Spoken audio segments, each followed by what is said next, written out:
So it's been just one day on Monday that we have seen great moves on the benchmark indices, and seems like on Tuesday the benchmark indices are making a bit of a U-turn because we are almost at the day's lowest point when it comes to Nifty as well as Nifty Bank specifically, because Nifty Bank has actually corrected all more than actually 300 points from those highest points, while for Nifty 50 as well a bit of a decline is what we are seeing. But indeed we can't complain much because a lot of stock specific action and a lot of earnings reaction rather is what we are seeing on the benchmark indices. And throughout the day, one such star performer has been Eternal, because the stock did end this day at rather on a great footing, because the start was near about that 10% odd mark, but throughout the day we have seen gains building up and holding on. That's crucial to note, because 11.5% uptake is what Eternal is showing. Some of these counters like HDFC Bank, Titan, Hindalco, they are actually doing well as well. On the flip side, Shriram Finance, Eicher Motors, Adani Ports, these are some of your losers in trade right now. But within that, select themes that are doing very well. Let's actually have a look at some of these capital related counters, some of these brokerage related stocks like Angel One, they are doing well. ATM just ahead of the earnings, that stock is holding on to good gains of almost 3%. And other than that, the metal pack is seen to be shining bright, and add to that list is actually the whole lot of the cement pack that is doing very well post the Ultratech commentary. So all in all, what we can see is that yes, on the index front, not a great day for the bulls out there, but a lot of stock specific actions, Snehi. Absolutely, Shrishti. And when we talk about stock specific, how can we not talk about the big buzzer that you just mentioned while you were talking? Eternal today, very good moves coming in on Eternal, that's erstwhile Zomato. Good set of numbers coming in. Structurally, internally, the company has done well in terms of Blinkit, and you have brokerages that have hiked target prices across the board while they continue to maintain a bullish stance on the stock. The stock had reached a new all-time high in the trading session today at open, slightly lower from that point as we speak, and a 3 lakh crore market cap is what we have seen crossing on Zomato. So good moves coming in for Eternal across the board. That stock is gaining up and away in today's trading session. Let's talk about some other stocks in focus. But before we do that, while we are talking about Eternal, let's go across and revisit the conversation we had earlier in the day with Karan Taurani, who tracks the stock very closely, because he has revised the target price for Eternal as well, hiked the target price while keeping the buy stance maintained. Let's go across and understand his rationale behind the same. So our price target has been revised upwards from 300 rupees to 340. Primarily, the reason for this is two. One is, of course, the better growth in the food delivery business, which will lead to better valuations for the food business on an overall basis. Second reason is a mild better growth in the QC business because of better store addition and because of the non-metro market picking up. Third is, of course, the profitability in the QC business. So we see profitability in the QC business coming back on track. And basis that, there's a re-rating in terms of valuation multiple of the QC business. So if you look at the QC business, until about 6 to 8 months back, when we saw this entire threat of new entrants, Flipkart coming to the fore, JioMart getting aggressive, the quick commerce business actually went through a lot of re-rating in terms of valuation multiples. Zepto went into a price war. So I think all these things are now starting to cool off. The worst is behind us as far as competition is concerned. The worst is also behind us in terms of price war from Zepto. So basis that, I think QC business will see a re-rating in terms of valuation multiple, which will also drive share price performance. So basis all these parameters, we have graded our target price to 340 for Eternal. All right, thank you so much, Karan. So that's the day coming in on Eternal from Karan Taurani itself. And now with this, let's move on, and let me welcome Narendra Solanki, Head of Fundamental Research Investment Services at Anand Rathi and Stockbrokers, joining us on the show. And Narendra, very good afternoon, and thank you so much for your time. Eternal, let's start with that, because that stock is still holding on to the gains of 11.5%. Help us understand that. How are you looking at the stock movement from here on, and how much more headroom do you believe can be there for the stock from these level itself, because it is indeed an all-time high level for this particular counter? Yeah, good afternoon. I think the results were good, especially if you see on the part of Blinkit. Then the results were very exciting. And coming to the food delivery business, I think it has seen a moderation, but I think the margins are slated to improve, and the growth should also continue to remain strong. So on both fronts, we continue to see improvement for the stock going ahead. Especially the Blinkit turnaround is very positive for the company, and that has been reflecting in the prices of the stocks lately. So we are still positive on the stock for medium to long term. So that's a take on Eternal. Narendra, hi, good afternoon. This is Nehi also joining in. I want to get your sense on what has got the entire Nifty PSU basket so spooked, because second consecutive day of big losses coming in over here. You have select names like Canada that are down and out by about 3% as we speak. What is marring the entire Nifty PSU bank pack, and what could be the reasons? Because the earnings overhang, yes, we have seen from some of the group companies from the Nifty pack, Nifty PSU banks pack. But other than that, don't you think that reaction is being a little overplayed right now? I think it's a mix of two factors. One is definitely a reaction of the earnings, and the other is like if you see the historical performances of past 1 to 3 months, then the PSUs have outperformed their private peers on back of improving fundamentals like improvement in the interest margins, improvement in the profitabilities, and the gradually declining NPAs. So the valuations have also started coming very close to their private peers, where some PSU banks have started trading at around 1.5, 1.7 times book value. And the majority of the pack on an average was trading at around zero point 0.9 to between 1.1 price to book value, while their private counterparts, like larger private banks, which once traded at above at higher than 3.54 x book values, are still trading below somewhere between 2.5 to 3 book values. So the valuation gap has narrowed, and I think it's a combination of near-term profit booking on back of earnings reaction. So these both factors have played out, but our view is still PSU as a pack is still looking better in comparison with the prior peers, at least for the next 2 quarters. All right, so that's the take coming in on the PSU banking pack. Yes, of course, that's been reeling under pressure. But Narendra, off late, the chemical basket is doing very well because it's UPL once again a 52-week high coming in on this particular counter. Along with that, some of these laggards, and especially like stocks like Tata Chemicals, they are trying to make a comeback. Do you believe that chemical as a pack is ready to move a long way from these levels, and it's a bit of a turnaround story? Because whenever the sector churning takes place, it generally starts from the large caps, and that move trickles into the mid and small end of the market. See, in chemicals, I think it has to be mentioned that there are different aspects to it. So one is commodity chemicals, and other is specialty chemicals. In specialty also, there are various industries which are linked. So right now, we are more positive on specialty chemicals, which are more connected to the agriculture space in terms of fertilizers and pesticides. So those stocks should perform well.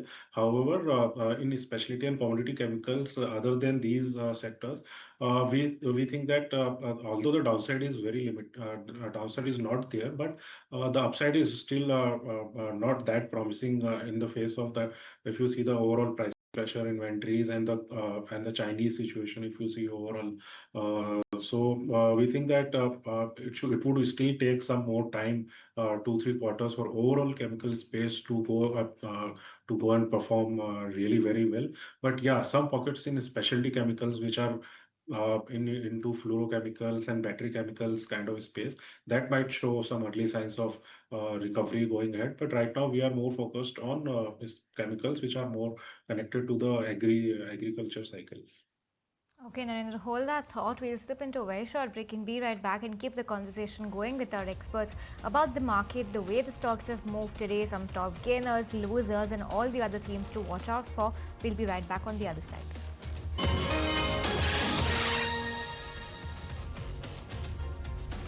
Heather, welcome back to Closing Trades. Let's take a look at where the market is right now, because absolutely flat but with a slight hint of a negative bias is what we're seeing for the Nifty right now. 25,064 is where the Nifty is at. What we've not managed to do today is break below that 25,000 mark, so at least that is acting like a strong support. Let's understand what we can expect from the market going ahead and what are going to be the key resistance levels to watch out for on the upside. We have Akshay Bhagwat as well as Vinay Rajani joining us on the show. Good afternoon to both you gentlemen, and thanks so much for joining us. Akshay, we'll go with you first. The kind of move that we've seen on the market, no matter how much pressure we are seeing, Nifty is still holding above that 25,000 mark. How strong of a support do you think this is, and if you're spotting any recovery on the charts for us? Good afternoon.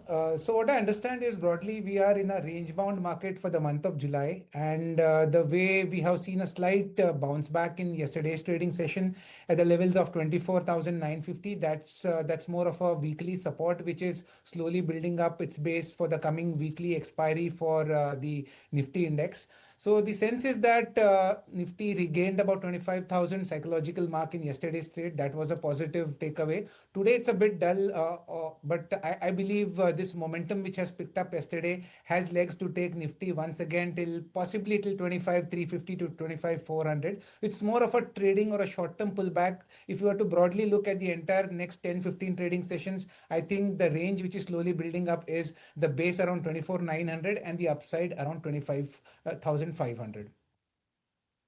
Those are the levels when it comes to Nifty 50. But Vinay, what do you make of Nifty Bank as well? Because just yesterday we have seen that stellar 600 points of rally on the banking index, but once again a fall from those higher levels. What do you make of Nifty Bank right now?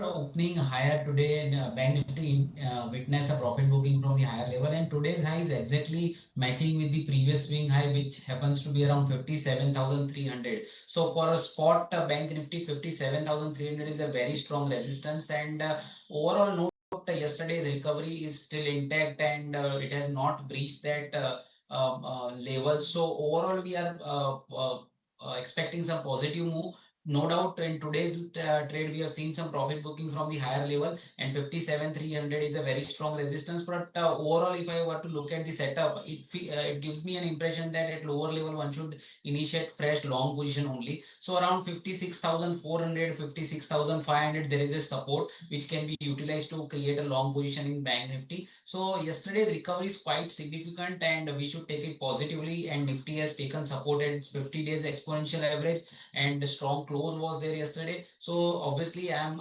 expecting bullishness to come. No doubt we are passing through the choppiness, but the bias is on the upside, and 56,500 is a nice entry level for the Bank Nifty to go a fresh long position, and 57,300 is a resistance. Once that is taken out, we can expect fresh new all-time highs in Bank Nifty. So that's the take on Nifty Bank. Let's talk about some financials. Then M&M Finance is in focus. That stock has seen a very sharp uptick in its stock price once the earnings came out just a few minutes ago. The operating profit has seen an uptick of 19%. You have some good moves coming in from the net interest income as well, up 12.9%. So NII and operating profit are much above what we were estimating here at ET now. On the flip side, there's some pressure on the PAT front, because that is much below what we were estimating. It's also looking slightly worrisome on the provisions front, because that's up 44% on a sequential basis. So looking slightly okay on the provisions front. The NPAs have increased, so that's a deterioration on that front as well. The GNPA and NNPA number both have gone up. In fact, NNPA now at 1.9% compared to 1.8 sequentially, and GNPA at 3.8 compared to almost 3.7 sequentially. So not looking all that good on the asset quality front, but it's the PPOP and the interest income that are doing well for the stock right now. Akshay, a quick chart check on M&M Finance, and what are you spotting here? M&M Finance, if you were to look since the beginning of the year, the prices have somewhere respected the levels of 250 time and again. You have the supports being defended by the bulls. If you were to take more of a weekly view, then 260 is the support which comes into play. I think initially the stock is trying to digest the results, and I believe looking at the broader chart pattern, the downside probably looks capped. So the view will be positive till the stock trades about 260 from short term, and if it recovers, then you're first target, potential target from a short-term perspective is 275, and beyond that, 285 can be in the making. All right, so that's the take coming in on M&M Finance. Let's watch out for that. For now, we are seeing a bit of an uptake in this particular stock. But other than that, just a while back, we had the numbers also coming in from MGL, and this time around, though on a profit and also on a YOY and along with that sequential basis, we have seen a good increase on the profit figure. But overall, if we see, then there is a one-off of over 100 crores due to the reversal of the discounts to the OMCs. That means that this particular number will actually not go into the books of MGL, and this is a one-off that the company has reported. Just wanted to have a chart check on this one. Vinay, how do you see MGL on the charts? Because just after the earnings, there was a bit of a spike, but the stock seems to be losing all of that. Yeah, so around the earnings, it is always a challenging task for technicals to give exact prediction. But today, no doubt from the higher level, it has come down.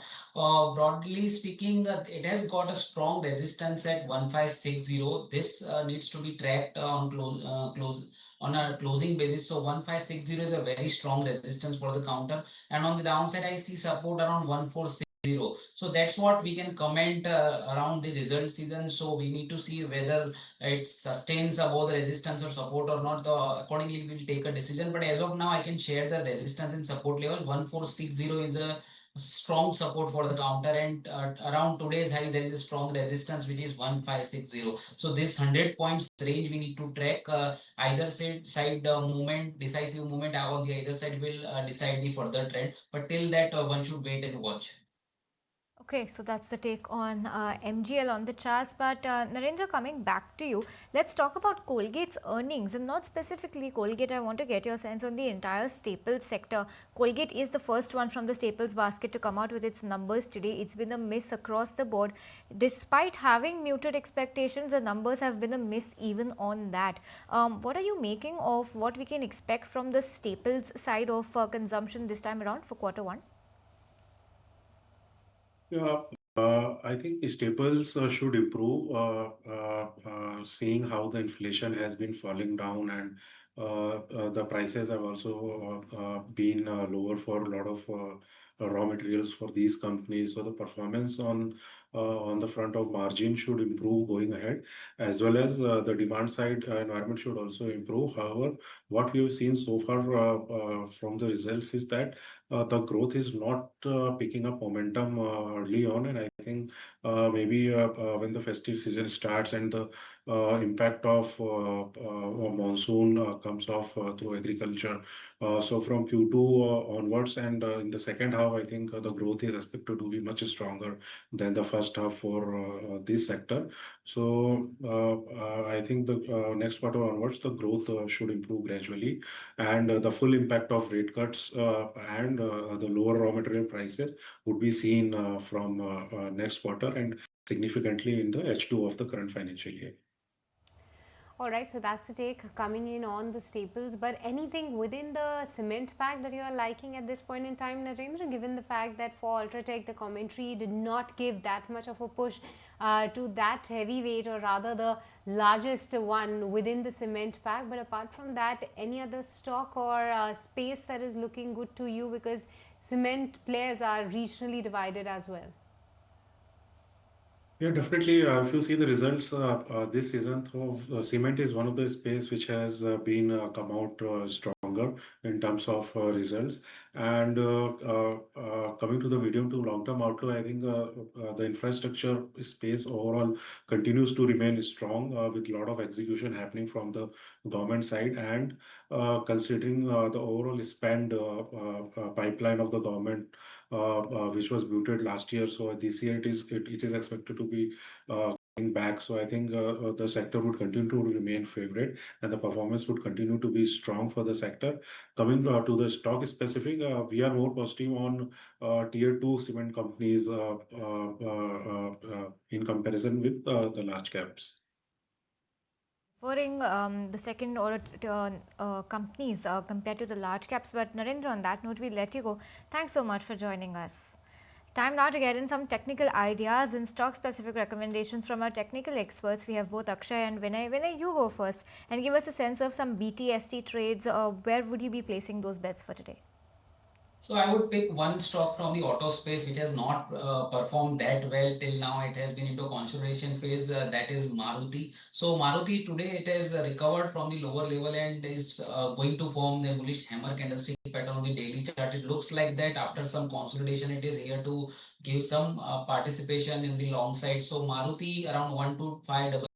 One can go long. I would suggest a trading stop loss at 12,250. On the higher side, we can expect a target of 12,900. The second pick I would take from the FMCG space. So after a gap up opening, the stock like HUL, we saw that it has shown some running correction and it has partially filled the gap which was there. The gap was formed on the day when some positive news management change was there in the company, and it has come to that gap range and it can act as a support. So HUL is looking good. The overall charts are very convincing. So around 2475 one can go long. I would suggest a trading stop loss at 2420. On the higher side, we can expect a target of 2560 in next couple of sessions.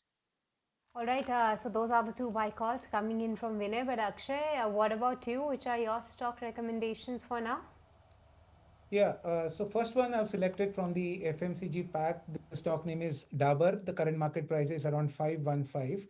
So if you recollect, the FMCG space has been doing extremely well in the last 1.5 month. And in the last 4-5 sessions, Dabur has given a slight corrective action, which gives you another opportunity to go long on the stock. It is trading at the moving average confluence of majority of the short-term moving average. And there's a good probability that once the bounce goes on the expected lines, you can look forward for targets of 527 and 535. Keep a stop loss of 504 on this trade. Second recommendation is in the reality space. The stock name is DLF. The current market price for this stock is around 845.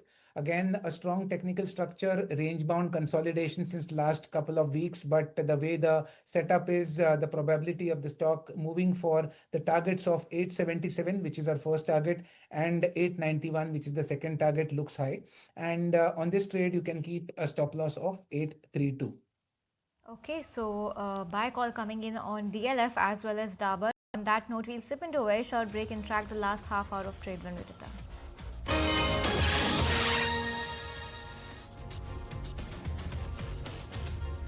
Welcome back to Closing Trades right here on ET Now. And yes, the earnings season is in full swing and all eyes will be on Paytm as the company is set to release its Q1 numbers soon. And Motilal Oswal expects both the revenue and the profit to rise this particular quarter. But what exactly on the number front should we expect? Let's go across to Varun, who's here with all the details. What to expect from Paytm? Varun.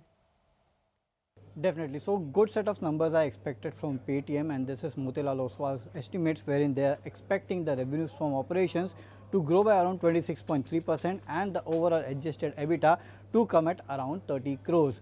Also, they are expecting this time the company would report a profit. The profit would be minimum, that would be around 2 crores. But yes, they are expecting the company to actually deliver profit versus a loss of around 840 crores. If you look at the overall contribution profit, that is expected to grow by around 39.6% on a YOY basis.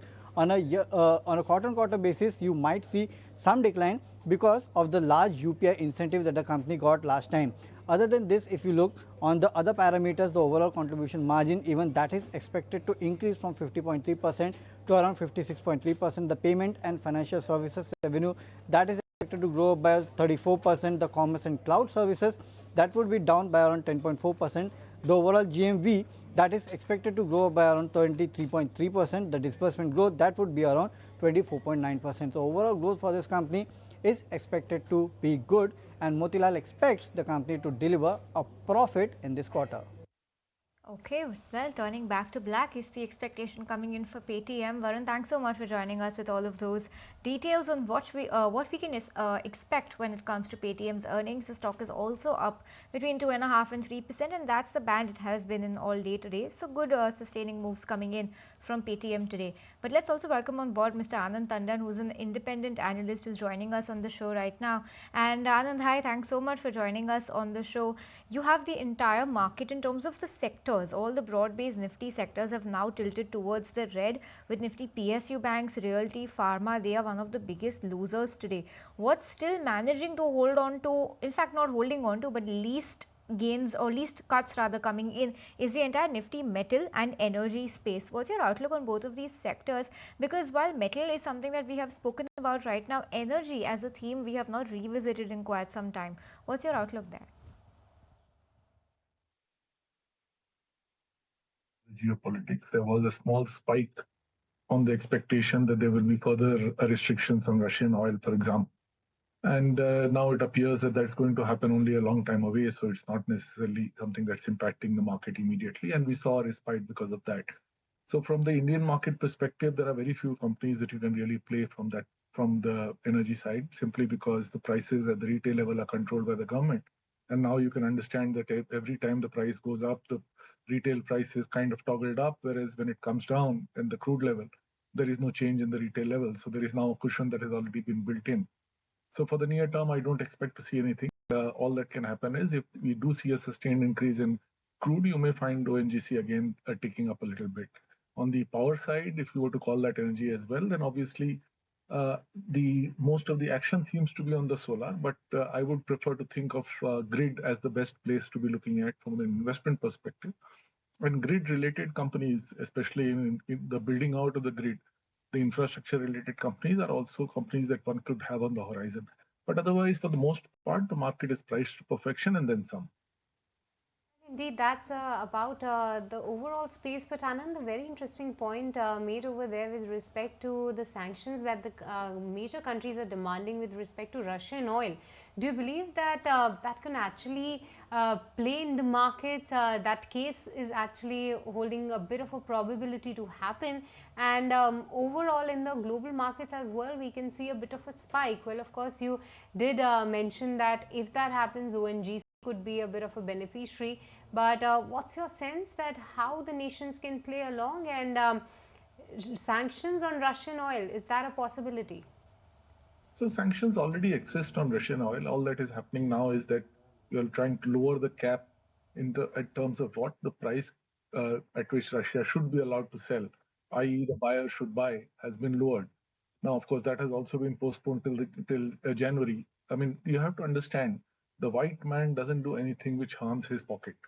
So while India may be the whipping boy right now in terms of saying that you've increased your purchases of oil, the reality is that most of Indian refined product coming out of the oil is being re-exported to Europe.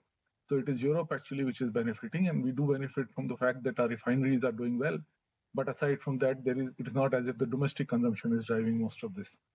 That said, overall, there is some possibility that there will be a further down dig in terms of Russian oil price, in which case there may be some amount of constraint in terms of supply. But given the state of the global market, that has been more than offset by the fact that there isn't enough demand as well, and therefore we are not seeing any major problem coming through at this stage. Rather than energy, I would think the bigger issue was and continues to remain to some extent the rare earth metal sector, which China is controlling. Of course, they have released some of the pressure in the last 1 month. But to my mind, that's a strategic threat that they hold and will continue to hold for a long time. Okay, so that's the take on what we can expect on that front going ahead. But let's once again revisit some of the stocks on the charts. And Akshay, coming to you, what's your take on something like a Glenmark Pharma and a DV's Lab, the top two stock losers when it comes to the entire Nifty Pharma pack? How are they looking like on the charts? And given the consolidation that we're seeing off late in pharma, can we say a reversal is something that you're spotting? Well, the charts for Glenmark are a bit overstretched for comfort. Now, if you recollect a few trading sessions back, there was a very strong gap up right from 1900 to 2100.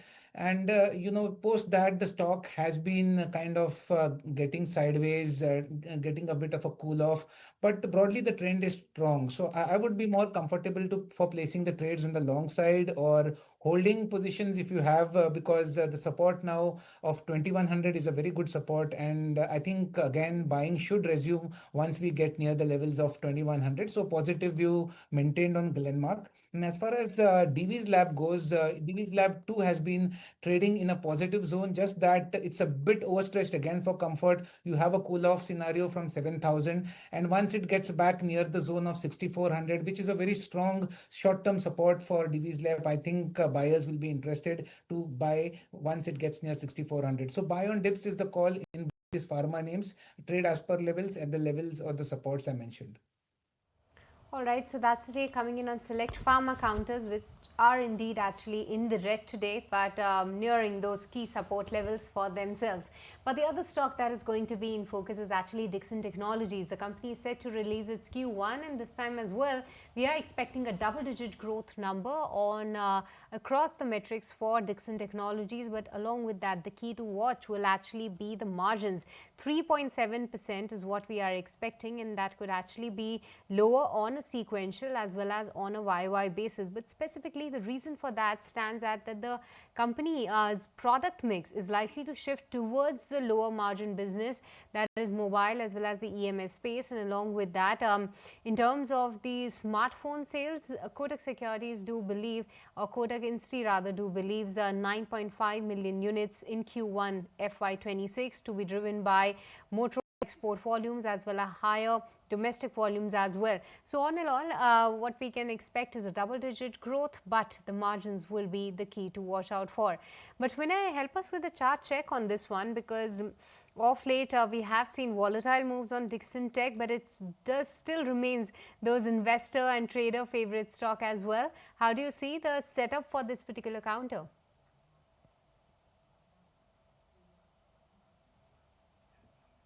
Vinay, I guess you have to unmute yourself. Yeah, sorry. So it has performed well in last 1 month from the lower level of 13,300. It has gone up to 16,450 odd level. So obviously it is into a good bullish momentum, and it has been trading above important moving averages as well. So technical setup till now has been very positive, but result needs to be seen, and the short term resistance I see around 16,500 that needs to be tracked, above which it will again resume its trend. The stock is overall trading into some symmetrical triangle on the monthly chart, and that resistance of that triangle comes around 16,500. So we need to see whether that is being taken out or not. So yes, existing long position should be held, and the trend has been positive, but further bullishness can be expected only above 16,500. So stock is trading very near to the resistance zone. So it is better to wait for that level to be taken out, and better to wait for the results as well. So 16,500 should be tracked as a resistance. As far as support is concerned, I see a strong support around 15,700 for the Dixon Technology for the short term. So 15700 is a strong support, and 16500 is a strong resistance. So that's the take on Dixon on the charts. Let's take a look at a stock that's going to be in focus in tomorrow's trading session, and that's going to be Tata Consumer on the back of its first quarter earnings, and it's expected to be largely a mixed. So here's what you're expecting when it comes to Tata Consumer's earnings, because in terms of the revenue that we're seeing an uptick of about 10.5% at around 4,813%. This, of course, on a consolidated basis. EBITDA is somewhere we're seeing a little bit of a pressure building up, a cut of 3% on a year-on-year basis. Once again, on the profitability front, we're seeing a good jump of 22.5% on a year-on-year basis, anywhere between 350 and 355 crores for the EBITDA. And margin also, once again, because the EBITDA is under pressure, the EBITDA margin also to take a decline at 13.5% compared to 15.3%. Lots to watch out for, lots of moving parts when it comes to Tata Consumer, given the wide portfolio of businesses they have. Overall volume growth we're expecting at 6%, tea volumes anywhere between 3 and 4%. The RTD volume, which is a ready to drink portfolio, could grow 10%, but the value growth here could be flat, because remember, this summer this time was hampered by early monsoons, and this has impacted the entire summer beverages or that summer portfolio drink segment of theirs. Salt is expected to perform well. So is the case with Capital Foods and Organic India. Tata Sampann expected to grow between 25 and 30%. Soulful also should look strong this time around. The overall India food business like-to-like growth is seen growing 14% on a year-on-year basis. International business we're expecting to grow 4% on a constant currency terms. Non-branded to also grow 8%, and it's actually the other income that could this time be boosting the PAT. So fundamentally it might not be all that strong, but nonetheless a mix it is what we're expecting. Lots of factors to watch out for when the numbers come out in terms of a raw material trajectory, in terms of tea and coffee pricing, outlook on competition, any price hikes if they've taken, volume guidance. So much to watch out for. So all eyes are going to be on this Nifty 50 major. But Akshay, a chart check on Tata Consumer. Given that we were just discussing some staples some time ago on the charts, and if you had to get your preferred pick on the FMCG space, would it be Tata Consumer on the charts, or is there a better looking chart from the group of stocks? See, for Tata Consumers, what I understand is from the short-term perspective, I was just going to the weekly charts. The last 5 to 6 weeks has seen 1050 level working as a very strong support zone. It also somewhere coincides to be around the 200-day moving average for the stock. It's been a slight corrective phase for the script, but I think 1050 is a good support for the July series. And from here, even if there are small whipsaws post the results, this level of 1050 should be defended. In case it does, then you can expect a recovery, which can see the stock testing 1140. But if I have to pick up one name from the FMCG pack, which will do well, it has to be Dabur, which has a good strong technical setup. It was one of my calls which I discussed at the beginning of the shows. So that technical setup works well from a momentum catching perspective. Point taken that Dabur remains the preferred bet when it comes to the consumption basket. But Mr. Tandon, help us with your take on the whole consumption and the staple pack specifically, because in the last quarter, most of these companies have disappointed onto the volume figures specifically, and the leader being HUL there. But this time around, given the Q1 updates have been decent so far, do you believe that now is the time to maybe look at for some of those staple companies within consumption? Well, it's going to be hard for these companies to deliver anything great. Just think about it like this. Most of these products are products that can only increase in volume terms by 4 to 6%. They are reasonably well penetrated, and beyond that, you're not going to get any growth. In a situation where, if you believe the RBI, we are looking at an inflation number which is going further down. In that case, let's say add another 3% on inflation, your top line will be single-digit growth. With a single-digit growth, how can you expect to get a double-digit bottom line growth? In most cases, it won't happen because there is simply not enough to take the juice out of. These are well-run companies. They've already been operating at fairly good, operating margins, etc. So it's not like you can squeeze prices anything more. So all you can do is lower the quality, and that becomes a problem in terms of their brand quality. So net, you are likely to see, with the falling inflation, FMCG companies in general underperforming. It's only in inflationary situations that you find that there is a need to look at FMCG as a defensive play. Okay, so that's the take on FMCG, but let's just focus and talk about BFSI, the entire banking and financial services space. While many financial stocks have run up in the past few months, Harsha Upadhyay of Kotak AMC likes select names on the back of multiple tailwinds. Let's go across and revisit the conversation we had with him earlier on the day to understand where amid the entire financial markets or the financial space he's seeing value at the moment. Within banking and financials, I think there are certain names which are doing well. And whatever the impact of repo rate cut on the names is also probably more or less behind us. So to that extent, I think things should be fine in this basket as well. There are certain banks which are delivering on growth as well as asset quality. There are certain other names which are finding some headwinds on either asset quality or on the growth. I think that's where you need to look at all of these factors and also keep valuation in mind. The banking and financial sector, while it has outperformed in the last 6 to 9 months, is no more very, very attractive in terms of valuations, right? I mean, we have seen some absolute performance as well as relative performance from this basket. So to that extent, I think we need to keep all of this in mind. And as we discussed in the earlier part of the show as well, this is unlikely to be a season where you will see too much of growth across segments, across businesses. So to that extent, you need to be careful in terms of what valuation you are paying for some of these names and how resilient would the earnings growth be as you go ahead. All right, so that was Harsha Upadhyay's take on the BFSI space right now. But Mr. Tandon, of late the earnings season hasn't been that well so far, and this time the expectations were also not that great. Given the fact that yes, of course, there has been some outliers with respect to earnings, but any pocket that is looking interesting to you, or rather you will be closely looking at with respect to good hopes on the numbers? Very hard to find as a sector. If you look at where we had started from, while the expectations may kind of have been muted, if you really look at it, you are still starting the year with a 14% earnings growth expectation. Much of it was coming out of, for example, banking and finance. Some of the large numbers in banking and finance haven't delivered, and most of the other areas are going to struggle. In my view, we will have a weakness in consumer, which is contra to what people are saying. Consumer durables and consumer discretionary in particular, I expect to go weaker into the second half. If that were to come through, I think you're looking at a single digit, maybe half, 4-5% growth in the index at this stage, which means that the index is grossly overvalued at 23, 24 times. So you're already paying for perhaps not just this year, but the next year's earnings as well. In that scenario, finding a sector which is cheap is not likely. All that you can hope for is a sector which will continue to grow because the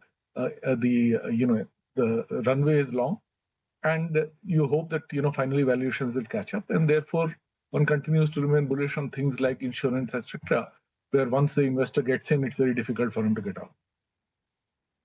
That how should one evaluate a sector like EMS, because we will be looking out for numbers for Dixon, and we all know at what valuations such stocks do trade at. But on the flip side, the growth is still in the double digit. The growth is still surpassing the growth that we are expecting, or for the broader market as well. How do you believe that the markets will reward such counters, and how will they take it?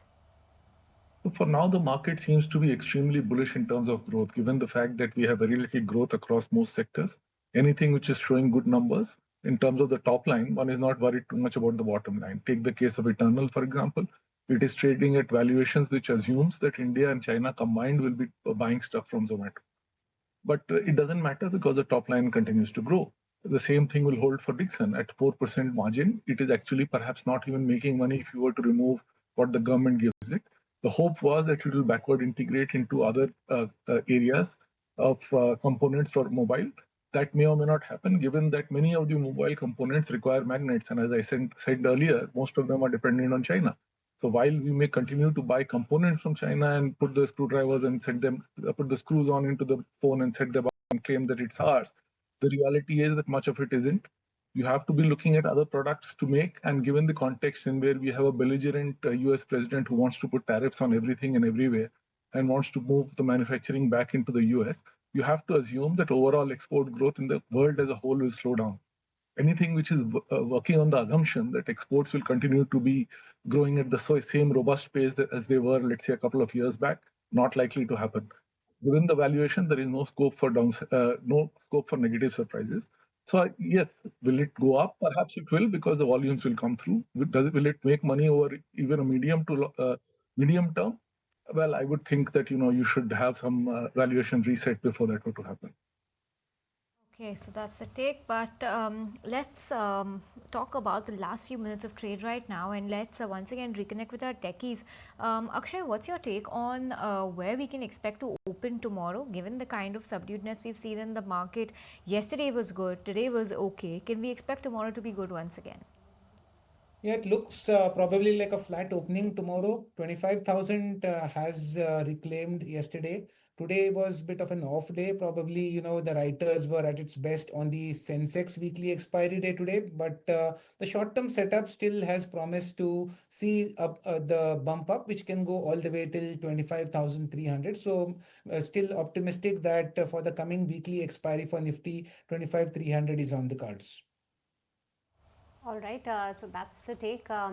on Nifty 50 right now, but just a few minutes left before we should shop. And what's doing well, of course, is Eternal. That stock is heading for a very strong closing for itself. But apart from this, some of these life insurance counters are doing well. Metal, of course, that is showing a bit of a jump up. But Mr. Tandon, any take on metal as a pack? Because of late, the sector seems to be doing well. Even the earnings from JSW Steel wasn't that bad, but do you believe that they can actually bear the storm in the markets and the valuations are also reasonable?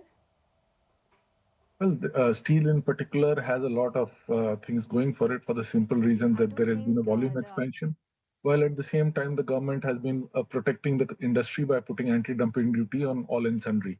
So from a domestic perspective, any company which is operating only in India will likely continue to report relatively robust performance. The global demand scenario, to my mind, doesn't look all that great, and therefore, it's not very likely that commodities, as at least metals as an asset class, will necessarily do very well. There will be segments. So we've already seen things like, copper has done well in the recent past, so has palladium, platinum, and so on. Those are not plays that you can do in India. So you are pretty much left with steel and aluminum. And I think, as I said, given the protectionism that we are demonstrating, they will likely continue to remain protected, especially the Indian companies. Okay, so that's the take on metal and particularly steel in focus. But Anand and Akshay, thank you so much for joining us. As we start winding down for the day, we'll let you go. But viewers, let's do just that and take a look at how we're expected to close today. Let's pull up the closing trades for the day and what the rates are doing right now. On the Nifty, you have some subduedness. That's what we're seeing. A slight tinge of red coming in for the Nifty, and about a 0.1% cut is what we're seeing at present, but holding above the 25,000 mark on the Nifty. Sensex very mildly in the green, if you could even call it that, but 82,200 seems to be where Sensex is right now. The advance decline ratio today is in the favor of the declines, not by much, but well, yes, it's in the decline today, and on the back of that, you have some cool off that's seen in the India VIX, and these are levels, Srishti, we've not seen in a very long time. 10.7% on the India VIX, a 4.5% cut. Let's talk about some top Nifty gainers today. Eternal has simmered from the day's, it has cooled off from the day's highest point. It'll be surprising to see Eternal close below 300 today, because 311 is where we've touched and come down. So, well, yes, around that 300 mark for Eternal, but a 10.5% gain coming in. Very solid move coming in on Eternal today. And on the back of that, you have some other stocks like Info Edge and Swiggy that are also doing very well on the back of Eternal's numbers. But when you talk about some other gainers, it's HDFC Life continuing to hold on to that 1.5% uptick. Hindalco, Titan, BEL, Maruti Suzuki, Coal India and HUL. These are some of the winners in today's trade.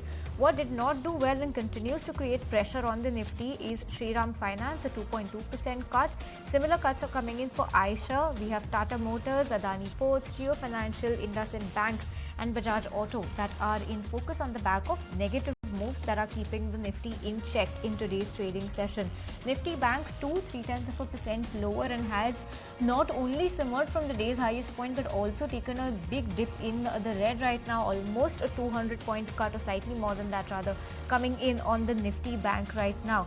Sectorally, if you take a look at what's done well, absolutely nothing is closing in the green today, barring Nifty Financial Services very nominally. But in terms of the major benchmarks, you have PSU banks that are taking the biggest hit today, followed by Nifty Realty, Pharma, Auto, Banks, IT, FMCG, Metal and Energy, with Energy losing the least in today's trading sessions.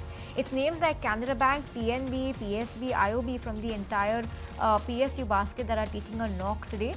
But other than everything that we've spoken about in terms of gainers, Eternal has done well, of course, but it's Paytm that is also doing very well. A 4% uptick on Paytm right now ahead of its earnings. Havells India continues to gain, a 3% uptick coming over there. Nykaa has been a silent mover today, a 2.5% uptick on that front as well. UPL continues to be strong, and in fact, it is also at a 52-week high for UPL. Same for M&M and ICICI Bank, and in fact, ICICI also at a live high right now along with M&M and Eternal. What's not done well is some of these railway counters. So IRFC is a counter that's in pressure. Well, but those are all the stocks that we wish to highlight in terms of how we're shutting shop for the day. Nifty will give that some time to settle, but 25,066 is what we're seeing Nifty at right now, above the 25,000 mark, but still going home with a tinge of red. That's how we're shutting shop for the day, and that's the end of closing trades today from Shrishti, me and the team that put the show together. Thanks so much for tuning in.